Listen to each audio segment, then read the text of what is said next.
Hello and welcome back to HardReset.Info. In this video I will show you how to change date and time settings on Google Pixel 9a. Let's begin. First, we want to go to the settings. Then scroll almost all the way down. A little bit up. And go to the system. Then go to date and time.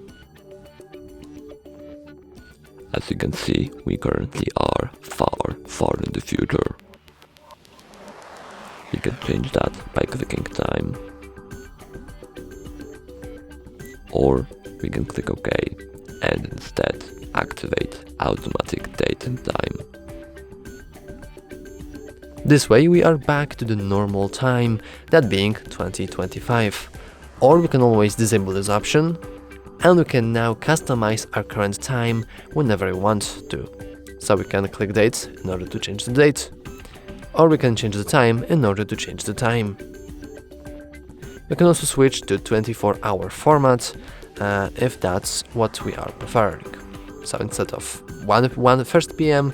we'll have the 13. I'm sorry, not the 1st p.m. the 1 p.m. But yeah, I'm going to leave that though. And yeah, that's how you can change date and time settings on Google Pixel 9a. If you found it useful or if you enjoyed this video, remember to like and subscribe. Thanks for watching. Bye!